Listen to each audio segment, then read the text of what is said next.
Back to clean news UP. चलिए देखते हैं उत्तर प्रदेश की 25 फटाफट बड़ी खबरों को। इससे पहले आप न्यूज को कहां से देख रहे हैं हमें कमेंट में बताना बिल्कुल ना भूलें। साथ ही हमारे फेसबुक पेज को भी फॉलो करें। फेसबुक पेज का लिंक डिस्क्रिप्शन में दिया गया है। सौर ऊर्जा से भी चार्ज होंगे इलेक्ट्रिक वाहन। डीजल पेट्रोल की महंगाई के चलते लोगों का रुझान इलेक्ट्रिक वाहनों की ओर बढ़ गया है। पर्यावरण में बढ़ते प्रदूषण और पेट्रोल उत्पादों के सीमित भंडार को देखते हुए सरकार भी इसे प्रोत्साहित कर रही है। वर्ष 2030 तक देश की सड़कों पर 30% इलेक्ट्रिक वाहन दौड़ाने की योजना है, लेकिन ई वाहनों की बढ़ती संख्या के बीच इनके चार्जिंग स्टेशन बनाना भी एक बड़ी चुनौती है। इस समस्या का निदान खोजने के क्रम में IIT BHU के इलेक्ट्रिकल इंजीनियरिंग के पावर इलेक्ट्रॉनिक्स विभाग के associate professor doctor RK Singh ने ग्रिड पावर मैनेजमेंट सिस्टम के रूप में ऐसी तकनीक विकसित की जिससे इलेक्ट्रिक वाहन बिजली के अलावा सौर ऊर्जा से भी चार्ज किए जा सकेंगे। घंटों का काम मिनटों में करता है एग्रीकल्चर ड्रोन। खेती में रोज आधुनिकीकरण हो रहा है। नई तरह के आधुनिक उपकरणों ने खेती को आसान बना दिया, जिससे किसानों को कम श्रम में अधिक मुनाफा मिल रहा है। साथ ही समय की भी बचत होती है। इस दिशा में कदम उठाते हुए सरकार एग्रीकल्चर ड्रोन को प्रमोट कर रही है। खरीदने पर मिल रही है बहुत सब्सिडी। कीटनाशकों का छिड़काव, बीज की बुआई और फसलों की सेहत पर निगरानी रखने में ये ड्रोन कारगर हैं। अब कृषि के लिए कम ब्याज दर पर मिलेगा कर्ज। यूपी सहकारी ग्राम विकास बैंक लिमिटेड अब अनुसूचित जाति और अन्य पिछड़ा वर्ग के गरीब छोटे किसानों के साथ साथ इस वर्ग के अन्य लोगों को कम ब्याज दरों पर ऋण देगा। बैंक से कम ब्याज पर ऋण मिलने से इस वर्ग के लोगों को खेती और रोजगार में आसानी होगी। राज्य मंत्रिमंडल ने राष्ट्रीय पिछड़ा वर्ग वित्त और विकास निगम और राष्ट्रीय अनुसूचित जाति वित्त और विकास निगम के पक्ष में 200 करोड़ रुपए की सरकारी गारंटी को मंजूरी दी है। एटा में सीएम योगी बोले, अब माफिया उससे नहीं विकास से है यहाँ की पहचान। उत्तर प्रदेश के मुख्यमंत्री योगी आदित्यनाथ ने एटा को 419 करोड़ रुपए की परियोजनाओं की सौगात दी। सीएम योगी आदित्यनाथ ने कहा कि आज एटा की पहचान किसी माफिया के नाम पर नहीं बल्कि विकास से होती है। अपराधी और माफिया जब किसी व्यवस्था में हावी होते हैं तो विकास के काम में घुन का काम करते हैं। 2 रुपए लीटर महंगा हो गया पराग और अमूल का दूध। पराग मदर डेयरी और अमूल ने दूध को 2-2 रुपए प्रति किलो महंगा कर दिया। अमूल और मदर डेयरी के बड़े दाम लागू कर दिए गए, जबकि पराग का बढ़े हुए दामों पर दूध आज से मिलेगा। 2 माह में दूसरी बार दूध के दाम बढ़े हैं। बार बार दूध के दामों में बढ़ोतरी जनता की जेब ढीली कर रही है। पराग दुग्ध संघ गगोल परतापुर के महाप्रबंधक दलजीत सिंह ने बताया कि किसानों से महंगा दूध खरीदा जा रहा है, जिसके आधार पर पराग ने 1 लीटर फुल क्रीम दूध जिसके दाम 62 रुपए हैं वो अब आज से 64 रुपए में मिलेगा। यूपी में 30,000 से ज्यादा किसानों के खाते में आज आएंगे पैसे। दिवाली से पहले यूपी के किसानों को केंद्र सरकार बड़ी राहत दे सकती है। इसको लेकर सरकार ने तैयारी पूरी कर ली। आपको बता दें कि इस योजना के तहत करीब 30,000 से ज्यादा किसानों को लाभ मिलेगा। दरअसल पीएम किसान सम्मान निधि योजना में पंजीकृत किसानों के खाते में 12वीं किश्त डाली जानी है। 17 अक्टूबर को किश्त को देने की तारीख तय की गई, लेकिन ये किश्त केवल उन्हीं किसानों के खाते में आने की संभावना है जिन्होंने अपने बैंक खातों की EKYC करा ली है। इसके साथ ही जिनकी जमीन का 14 अक्टूबर तक तहसील से सत्यापन कार्य पूरा हो चुका है। बच्चों के कंधों और मानसिक स्थिति पर बोझ बढ़ा रहे हैं भारी बस्ते। गोरखपुर में स्कूल के बस्ते का बोझ बच्चों के कंधों और कमर को कमजोर तो बना ही रहा है, उनके विकास में भी बाधा पहुंचा रहा है। बस्ते के बोझ तले बचपन दब गया। इससे बच्चों की शिक्षा और शरीर दोनों पर असर पड़ा है। बच्चे मानसिक और शारीरिक रूप से कमजोर होते जा रहे हैं। वरिष्ठ बाल रोग विशेषज्ञ डॉक्टर KP कुशवाहा का कहना है कि बच्चे का वजन 30 किलो है तो बैग का वजन 3 किलो से अधिक नहीं होना चाहिए। बस्ते के बोझ से बच्चों का शारीरिक और मानसिक विकास प्रभावित होता है। दीपावली के रायबरेली में शुरू होगा बाईपास का निर्माण, दूर होगी दिक्कत। प्रयागराज को जाने वाले रास्ते में बनाए जाने वाले चारों बाईपास के साथ सई नदी पर पुल को बनाने का काम जल्द शुरू होने की उम्मीद है। आज NHAI और RNC इंफ्रा के बीच नई दिल्ली स्थित NHAI के मुख्यालय में अनुबंध पर हस्ताक्षर हो जाएंगे। RNC के अधिकारियों ने दिवाली के बाद कार्य को शुरू करने की बात कही है। प्रयागराज को जाने में सबसे बड़ी परेशानी शहर में बना पुराना सई नदी पुल है। आए दिन इस पुल पर कोई न कोई वाहन खराब अथवा दुर्घटनाग्रस्त होकर खड़ा हो जाता है। अब 2023 में होगी 2022 की उत्तर प्रदेश शिक्षक पात्रता परीक्षा। प्रदेश के सरकारी स्कूल में शिक्षक भर्ती के लिए अनिवार्य उत्तर प्रदेश शिक्षक पात्रता परीक्षा लगातार चौथे साल पटरी से उतरती नजर आ रही है। 2022 की परीक्षा 2023 में ही होने की उम्मीद है। राष्ट्रीय अध्यापक शिक्षा परिषद ने 11 फरवरी 2011 को जारी अधिसूचना में साल में कम से कम एक बार टीईटी कराने की व्यवस्था दी थी, लेकिन यूपी में 2019 से टीईटी का सत्र पटरी से उतरा हुआ है। सीएए एनआरसी के विरोध के कारण 2019 की परीक्षा 8 जनवरी 2020 को कराई गई। UPP, BPP, SI, SI clerk typing test के एडमिट कार्ड जारी।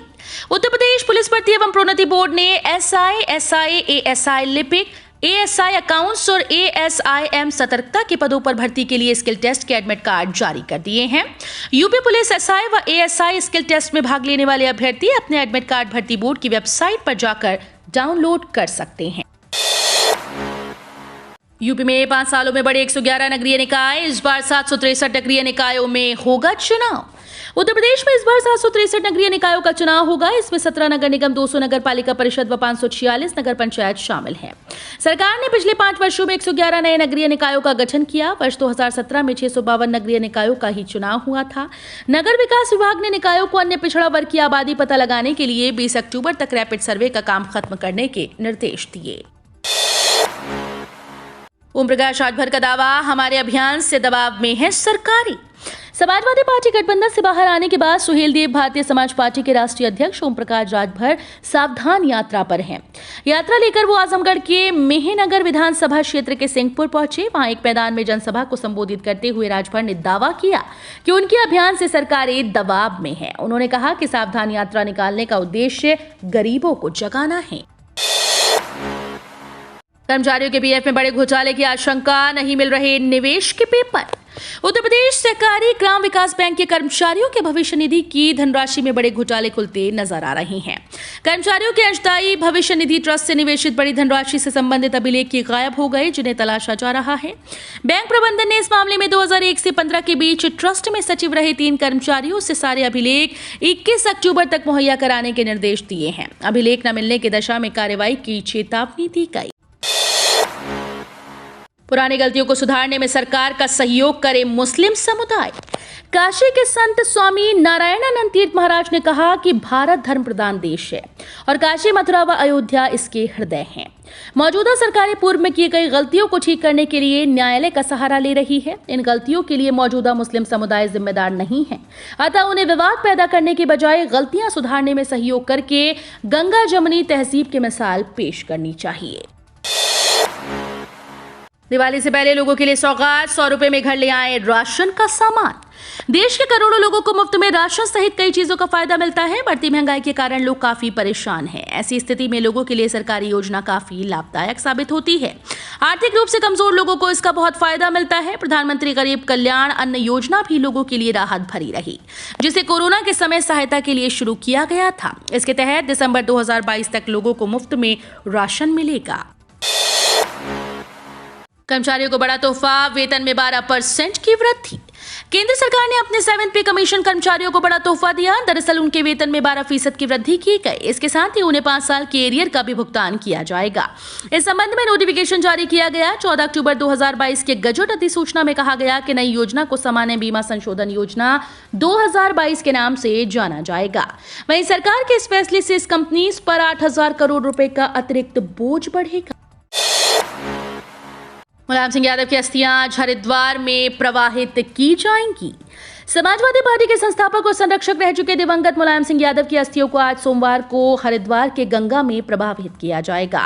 पारिवारिक सूत्रों से मिल रही जानकारी के अनुसार नेताजी के बेटे और समाजवादी पार्टी के राष्ट्रीय अध्यक्ष अखिलेश यादव आज सुबह 10:30 पर अपने परिवार के सदस्यों के साथ सैफई हवाई पट्टी से निजी विमान से देहरादून के जॉली ग्रांट एयरपोर्ट पहुंचेंगे।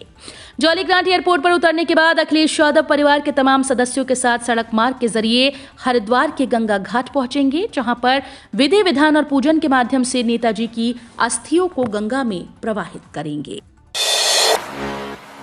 गैस की कीमतों को लेकर वित्त मंत्री सीतारमण ने दी बड़ी जानकारी। भारत समेत कई देशों में गैस की कीमतों में तेजी देखने को मिल रही है। वित्त मंत्री निर्मला सीतारमण ने गैस की कीमतों को लेकर बड़ी जानकारी दी। सीतारमण ने कहा कि वैश्विक ऊर्जा संकट के बीच गैस बहुत महंगी होने के कारण कोयले की एक बार फिर से वापसी होने जा रही है। सीतारमण ने कहा कि पश्चिमी दुनिया के देश फिर से कोयले की ओर बढ़ रहे हैं। भारत शांति पसंद देश, बुरी नजर डालने वालों को जवाब मिलेगा। पूर्वी लद्दाख में चीन के साथ गतिरोध के बीच रक्षा मंत्री राजनाथ सिंह ने कहा कि भारत ने कभी भी किसी देश को चोट पहुंचाने की कोशिश नहीं की, लेकिन अगर किसी ने भारत पर बुरी नजर डालने की कोशिश की तो उसका मुंह तोड़ जवाब दिया जाएगा। एक वर्चुअल इवेंट में राजनाथ सिंह ने जोर देते हुए कहा कि सीमाओं पर कड़ी निगरानी रखी जा रही है और देश सभी चुनौतियों से निपटने के लिए तैयार है। उन्होंने आगे कहा कि भारत एक शांति पसंद देश है जिसने कभी किसी को चोट पहुंचाने की कोशिश नहीं की, लेकिन अगर देश में किसी ने शांति और सद्भाव को भंग करने की कोशिश की तो उसे करारा जवाब मिलेगा। डेंगू की दहशत में युवक ने मंदिर के लाउड स्पीकर से दी धमकी। यूपी में मुजफ्फरनगर के बुढ़ाना क्षेत्र के गांव लुहसाना में बीमार युवक ने डेंगू की आशंका के चलते मंदिर के लाउड स्पीकर से आत्महत्या का ऐलान कर हड़कंप मचा दिया। युवक ने अपने एवं परिवार को डेंगू बुखार से पीड़ित बताते हुए स्वास्थ्य विभाग और जनप्रतिनिधियों पर सवाल उठाए। 10 बजे स्वास्थ्य विभाग के संज्ञान में आने पर तहसील में जाकर आत्मदाह करने का वीडियो वायरल हुआ। मायावती ने अमेरिकी अखबारों में भारत को कहा, खबरों का खंजन ही नहीं समाधान भी है जरूरी। आपको बता दें कि बसपा प्रमुख मायावती ने अमेरिकी खबरों में छपने वाले भारत विरोधी विज्ञापनों को लेकर चिंता जताई। इसके अलावा उन्होंने भूख सूचकांक सहित विश्व संगठनों की भारत संबंधी नेगेटिव रिपोर्ट पर बीजेपी सरकार पर निशाना साधा। मायावती ने कहा कि इन खबरों का खंडन करने के साथ ही इनका समाधान भी तो जरूरी है। राज्य और केंद्र सरकार को सही नियत और नीति से काम लेने की जरूरत है। शादीशुदा लोगों पर मेहरबान हुई सरकार, हर माह मिलेंगे 10,000 रुपए। प्रधानमंत्री वय वंदना योजना एक सामाजिक सुरक्षा योजना है जिसके तहत लाभार्थी को मासिक पेंशन मिलेगी। पति पत्नी दोनों इस स्कीम का फायदा उठाना चाहते हैं तो दोनों को प्रधानमंत्री वय वंदना योजना में 8,10,811 रुपए की रकम निवेश करनी होगी, यानी कुल 16,21,622 रुपए। इस स्कीम पर 7.40% सालाना ब्याज मिलेगा। इस तरह आपको मंथली पेंशन के रूप में 10,000 रुपए मिलेंगे। इस योजना में एक प्लान ये भी है कि एक ही शख्स इस योजना में निवेश कर सकता है। अगर आप 8,10,811 रुपए निवेश करेंगे तो आपको मंथली पेंशन 5,000 रुपए मिलेगी। मुख्यमंत्री कृषक दुर्घटना कल्याण योजना के तहत मिलता है 5 लाख का मुआवजा। यूपी मुख्यमंत्री कृषक दुर्घटना कल्याण योजना के तहत उत्तर प्रदेश के किसान और उनके परिवार के सदस्य दुर्घटना होने पर मुआवजे के तौर पर 5 लाख रुपए तक की राशि प्राप्त कर सकते हैं। इस योजना के लिए आपको ऑनलाइन पंजीकरण करवाना होगा। मुख्यमंत्री किसान और सर्वहित बीमा योजना के तहत सड़क, हवाई, रेल दुर्घटना, गिरने से चोट, गैस का रिसाव, सिलेंडर फटने से चोट, कुत्ते के काटने या जंगली हमले की घटनाओं को कवर किया जाएगा। छात्रवृत्ति के लिए इंतजार खत्म, इस डेट को छात्रों के खाते में आएगी स्कॉलरशिप। प्रदेश के अनुसूचित जाति, जनजाति, सामान्य वर्ग, अल्पसंख्यक और पिछड़ा वर्ग के गरीब छात्र छात्राओं को छात्रवृत्ति और फीस भरपाई की राशि उनके बैंक खातों में भेजे जाने की समय सारणी बदल दी गई। इस बार 28 दिसंबर और फिर अगले साल 24 फरवरी आवेदक छात्र छात्राओं के बैंक खातों में ये राशि भेजी जाएगी।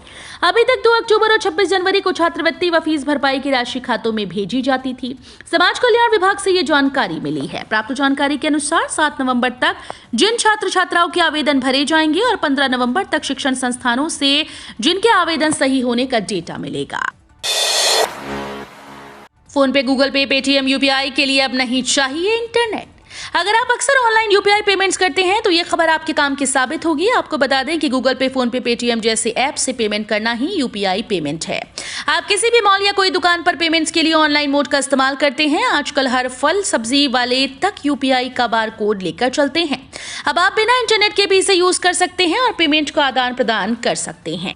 तो ये थी आज की 25 फटाफट बड़ी खबरें। अगर आपको न्यूज पसंद आई हो तो वीडियो को लाइक और शेयर जरूर करें। धन्यवाद।